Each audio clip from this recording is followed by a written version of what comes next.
Donc voilà. Bon. Là. J'ai terminé de manger en partie. Il est 13h26. Mais en fait, il faut que je m'y remette.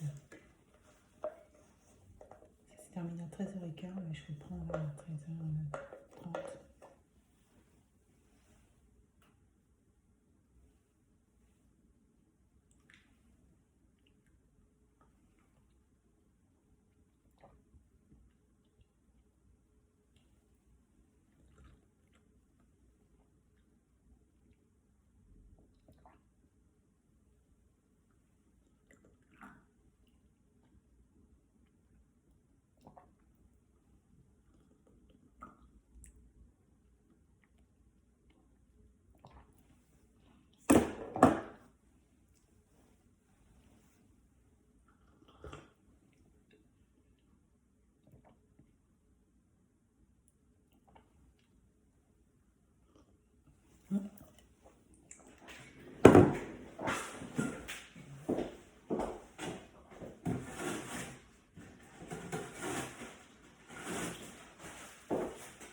C'est simplement ça que je mangerai ce soir.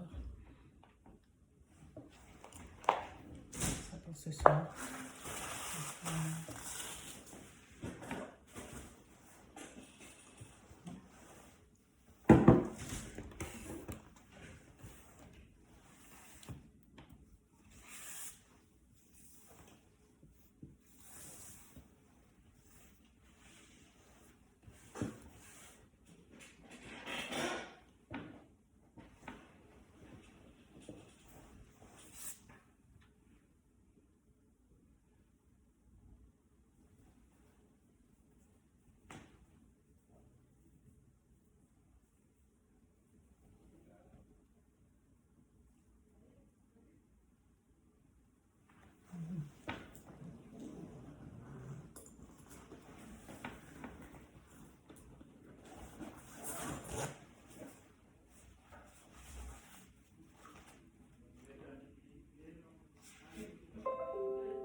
monsieur, bonjour.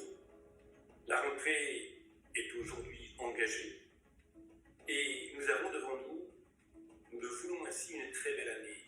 Une année de toutes les énergies, une année de toutes les solidarités. Le moment que nous connaissons est incertain.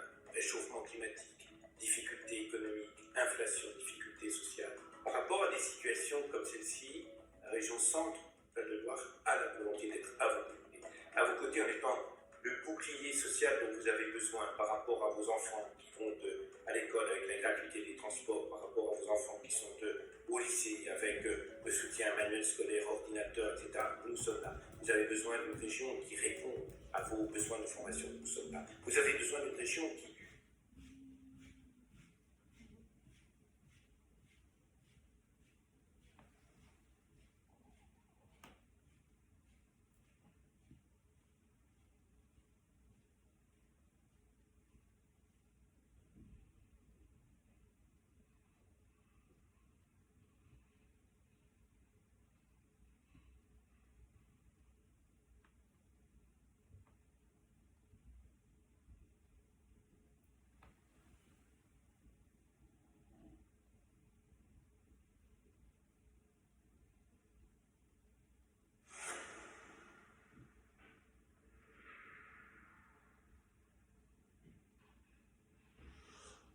Le microbiote intestinal est l'ensemble des micro-organismes hébergés dans le tube digestif. Notre microbiote comprend près de 100 000 milliards de bactéries, 10 fois plus que le nombre de cellules du corps, et pèse plus lourd que le cerveau, jusqu'à 2 kg. 1 gramme d'excrément humain contient plus de bactéries qu'il n'y a d'êtres humains sur Terre. Avant la naissance, le tube digestif du fœtus est stérile. Lors de l'accouchement, le nouveau-né ingère des micro-organismes, notamment présents chez sa mère. Son tube digestif est ainsi rapidement colonisé par des bactéries vaginales et fécales maternelles. Il connaît alors un véritable bactériboom. Par la suite, la composition de ce microbiote intestinal va évoluer, en fonction par exemple du mode d'alimentation du nourrisson, allaitement ou lait de substitution.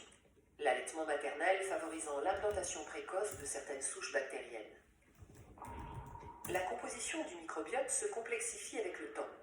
Elle comprend de très nombreuses espèces de bactéries, mais aussi par exemple des champignons microscopiques et des virus non pathogènes. Cette composition, à peu près stable dès l'âge de 3 ans, s'appauvrit légèrement chez les personnes âgées. Les micro-organismes se situent sur toutes les surfaces exposées à l'environnement. Peau, yeux, nez, organes génitaux, intestin grêle et côlon. Ce dernier fait partie des écosystèmes microbiens les plus densément peuplés de la planète. La diversité des micro-organismes y est maximale, avec plusieurs centaines d'espèces. Chaque individu possède un microbiote qui lui est propre en termes de combinaison d'espèces. À l'instar de nos empreintes digitales, nous portons donc chacun notre signature bactérienne personnelle.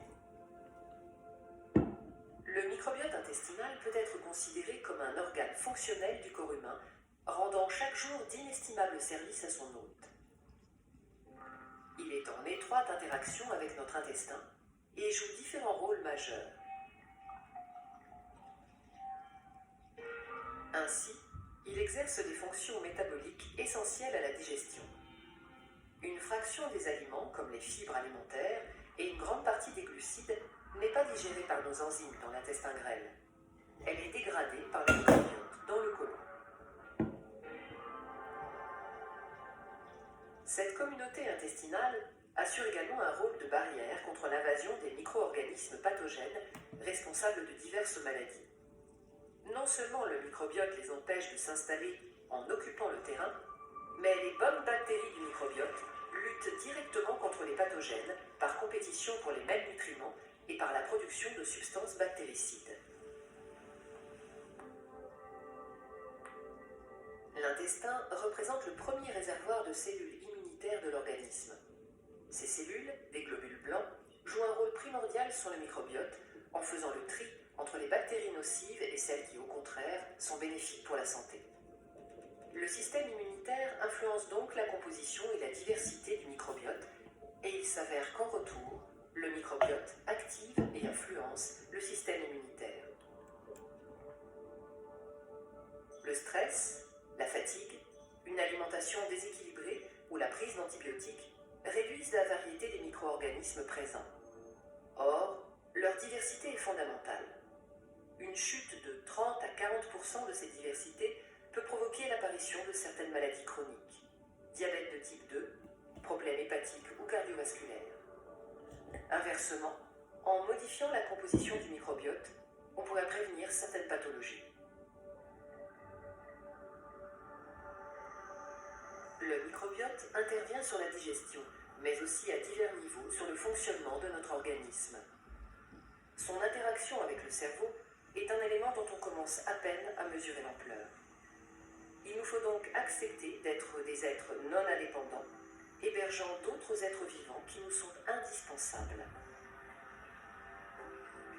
Respecter et cultiver cette symbiose active est probablement une clé majeure de notre santé.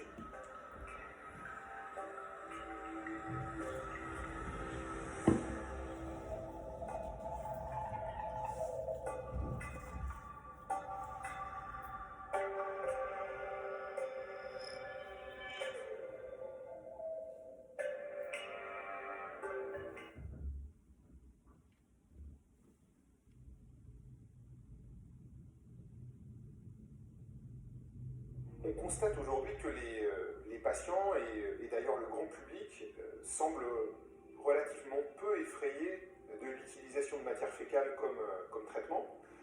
Ça peut sembler un petit peu paradoxal puisque malgré tout, pendant extrêmement longtemps, les selles ont été considérées comme des déchets et l'objectif a plutôt été de s'écarter au maximum des selles plutôt que de s'en rapprocher.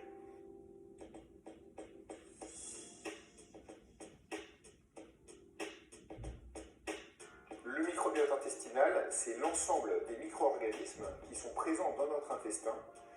Ce microbiote se développe progressivement après la naissance, puisque dans l'utérus maternel, il n'y a pas de micro-organismes vivants dans notre intestin.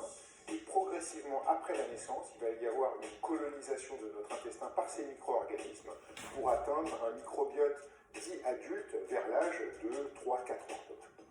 Dans ce microbiote intestinal, on va retrouver beaucoup de micro-organismes différents. Ce que l'on connaît le mieux, ce sont les bactéries. Mais on sait aujourd'hui qu'il y a d'autres types de micro-organismes, des champignons, des virus également, ce que l'on appelle notamment des phages. Ce sont des virus qui vont cibler les bactéries.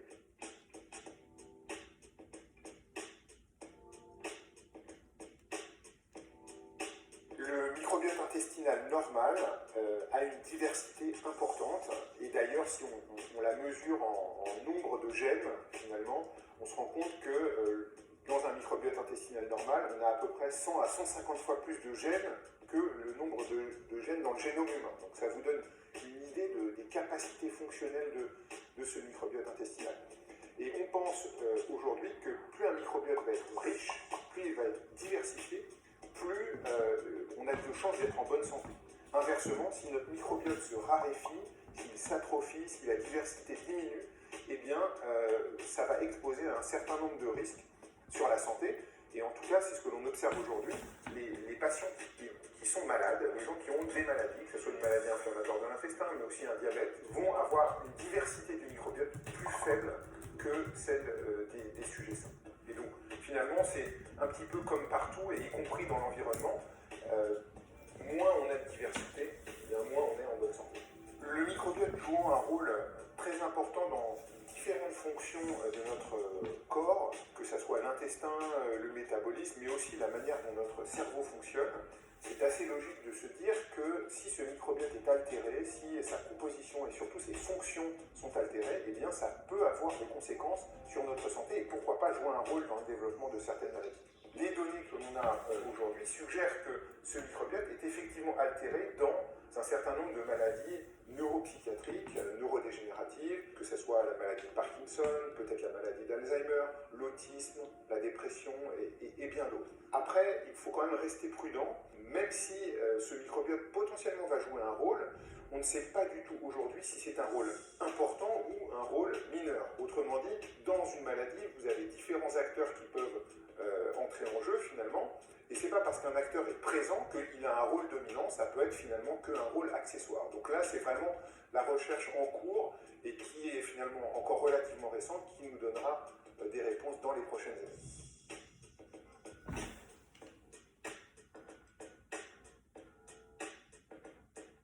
Le microbiote étant un acteur de la santé, on sait aujourd'hui qu'il est altéré dans un certain nombre de maladies. Forcément, l'étape suivante, c'est de se dire que ce microbiote pourrait être une cible d'un point de vue thérapeutique. On peut aujourd'hui imaginer moduler le microbiote par différents moyens.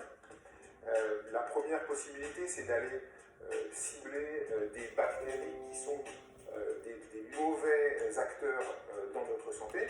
On peut utiliser des antibiotiques pour cela, mais c'est une approche qui n'est pas très satisfaisante parce qu'elle n'est pas spécifique du tout et elle va avoir des dommages collatéraux finalement. Il y a d'autres approches qui sont en développement qui visent à cibler de manière extrêmement précise certains types de bactéries. Ça peut être par exemple en utilisant des phages, des virus qui vont cibler de manière quasiment chirurgicale certaines bactéries. Dernière possibilité, la plus on va dire drastique, c'est la transplantation de microbiote fécal qui va consister à apporter un microbiote sain en entier chez un patient qui a un microbiote altéré et bien sûr en espérant avoir des effets thérapeutiques. Aujourd'hui, la transplantation de microbiote fécal est faite dans le cadre du soin uniquement dans une seule indication qui est l'infection multirécidivante à Clostridium difficile. Dans ce cas-là, et uniquement dans ce cas-là, la transplantation fécale peut être réalisée et elle a un effet absolument spectaculaire, un taux de guérison de 80 à 100%, alors que lorsqu'on utilise un traitement classique, on va avoir 20 à 30% d'efficacité seulement. Et cette efficacité spectaculaire, elle est liée au fait que cette maladie, elle est quasi exclusivement liée à un problème de microbiote intestinal. Donc, si on remplace complètement le microbiote et qu'on apporte un microbiote sain, eh bien on va avoir une efficacité très importante et c'est effectivement ce que l'on observe. En dehors de cette infection à Clostridium difficile, il y a aujourd'hui une recherche très active pour évaluer si ce type de traitement pourrait être intéressant dans d'autres maladies. Aujourd'hui, on a quelques données, quelques études dans certaines indications et notamment dans les maladies inflammatoires chroniques de l'intestin. Lorsque l'on fait de la transplantation fécale chez un patient qui a une rectocolite hémorragique, on va être capable de calmer la maladie dans à peu près 30% des cas. Alors que si on donne un faux traitement à ces patients, eh bien la maladie va se calmer dans seulement 5 à 10% des cas. La transplantation fécale a des effets thérapeutiques, a des effets positifs. C'est un traitement avec des effets biologiques, et donc comme tout traitement actif, il peut avoir des effets indésirables. Il n'existe d'ailleurs pas de médicament actif d'un point de vue thérapeutique qui soit complètement dépourvu d'effets indésirables. Parmi les effets indésirables, les premiers à évoquer sont reliés à la transmission d'agents pathogènes. On est finalement dans la même situation qu'une transfusion sanguine. On a malheureusement connu en France l'affaire du sang contaminé avec la transmission de virus du sida. On transfère du matériel biologique qui vient d'un sujet à un autre. On peut tout à fait transférer des agents pathogènes. Ça peut être des virus, ça peut être des bactéries infectieuses. C'est un vaste sujet, très vaste sujet. Transplantation fécale consiste à transférer les selles d'une personne à une autre personne dans le but de reconstruire son microbiote.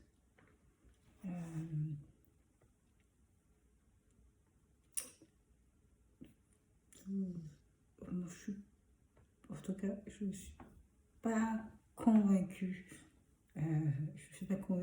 Je mets pas en doute le fait que les bactéries soient contenues dans les selles, mais l'usage des selles qui constituent l'élimination par le corps, c'est de certains résidus alimentaires. ça me laisse pour le moment perplexe. Je reconnais, ça me laisse perplexe.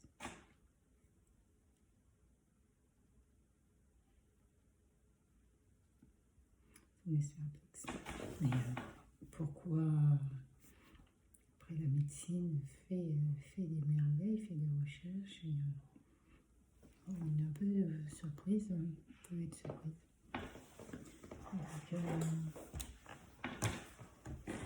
Donc, c'est particulier. Après, moi, je pense qu'en fait, là où on arriverait à faire des merveilles en matière médicale, c'est si on arrivait à conserver le placenta du bébé. Si on parvenait à conserver le placenta du bébé, je pense qu'on parviendrait certainement à guérir beaucoup de maladies pour la personne dont c'est le placenta. On y trouverait les sources des éléments de guérison. Mais ça, c'est un peu, c'est ce qu'on appelle la cryogénie. C'est de la médecine aventureuse ou qui paraît comme ça un peu fou, mais ou qui est peut-être déjà réalisé, hein, puisqu'on congèle, en tout cas la médecine congèle pas mal d'éléments pour pouvoir les sauvegarder, sauver en tout cas. Donc il n'y a pas de raison pour qu'il ne soit pas en mesure de pouvoir conserver le placenta du bébé qui va être un adulte et qui sera en mesure d'y trouver tous les éléments, je pense, nécessaires pour sa santé. Allez, c'est parti.